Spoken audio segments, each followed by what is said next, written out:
प्रणाम सुन्दर साथजी। श्रीकृष्ण प्रणय मन्दिर मङ्गलधाम कालिम्पोङ साथै श्रीकृष्ण प्रणय मन्दिर मङ्गलधाम सिक्किमको तीर्थयात्रा गर्ने क्रममा चाहिँ मैले हजुरहरू समक्ष सानो एउटा भिडियो बनाएर ल्याएको छु। त्यसलाई हेरिदिनु होला, सपोर्ट गरिदिनु होला। अहिले चाहिँ हामी तपाईँहरूको मङ्गलधाम कालिम्पोङमा चाहिँ हामी यतिखेर पुगेका छौँ। कालिम्पोङमा चाहिँ हामीले त त्यहाँ मन्दिरभित्र सिंहासन विभिन्न किसिमका मन्दिरहरू मूर्तिहरू जस्तै गुरुजी महाराज मङ्गलदास महाराजजीको छत्रसालजीको लगायत धेरै किसिमका मूर्तिहरूको झलक त्यहाँ देख्न पाइयो। त्यसपछि हामी दार्जिलिङतिर पनि गयौँ। दार्जिलिङमा चाहिँ ट्रेनहरू हेर्ने मौका पाइयो। त्यहाँनिर सानो एउटा मन्दिर पनि रहेछ। त्यसै गरी हामी दार्जिलिङबाट चाहिँ हामी सिक्किमतर्फको मङ्गलधाम मन्दिरमा प्रवेश गरिसकेका छौँ। यो गर्ने क्रममा चाहिँ हामीले त्यस्तै क्रममा चाहिँ अब श्री महाराज श्रीको आगमन हुन लागिसकेको छ। त्यसै गरी आगमन हुनुभन्दा पहिला मैले हजुरलाई श्री राजश्यामजीको दर्शन गराएँ। त्यसै गरी महाराज श्री आइसक्नु भएको छ।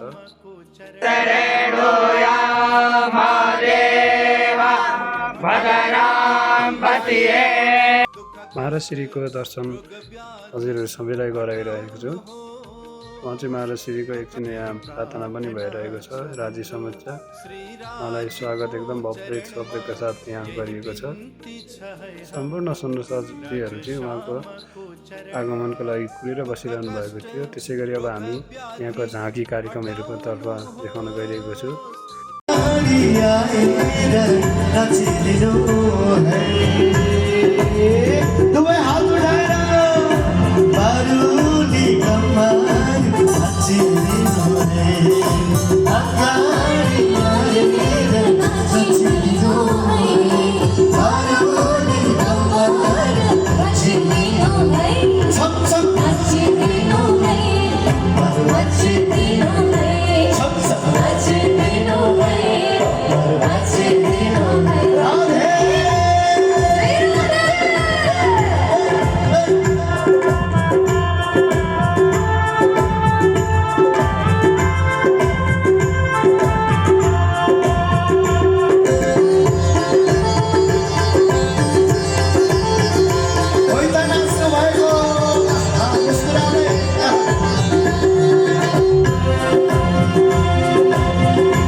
रातिको झाँकीपछि चाहिँ हामी बिहान मन्दिरको सिंहासनभित्र प्रवेश गरेका छौँ। त्यहाँ चाहिँ हामीले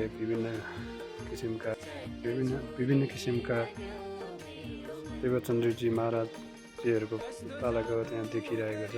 त्यसै गरी हामीले सिंहासन परिक्रमा पनि गरेका छौँ। कोही सुन्दर साथीहरू पाठ गरिरहनु भएको छ, कोही आफ्नो ध्यान गरिरहनु भएको छ, कोही परिक्रमा गरिरहनु भएको छ। त्यस्तै गरी हामीले राम्रोसँग दर्शन गर्ने अवसर पायौँ। सिंहासन पनि एकदम राम्रोसँग सजाएर राख्नु भएको छ। यस्तो क्रममा चाहिँ मैले मम्मीलाई पनि लगेको थिएँ। मम्मीको पनि मैले सानो भिडियो हजुरसम्म राखेको छु। मम्मीलाई पनि यहाँ घुमाउन पाउँदा एकदम छुट्टै आनन्द फिल आएको छ। मम्मी पनि धेरै ह्याप्पी हुनुहुन्छ, राजीसम्म छ। र त्यसै गरी अन्तिममा चाहिँ म हजुरहरूलाई मन्दिरको दर्शन अन्तिममा चाहिँ गराएको छु। यहाँबाट चाहिँ मन्दिरको लागि चाहिँ एकदम राम्रोसँग सजाइएको छ मङ्गलधाम मन्दिर सिक्किम। यहाँ चाहिँ हजुरहरू पनि आउनुहोला, एकचोटि मन्दिरको दर्शन गर्नुहोला सुन्दर साथीहरू।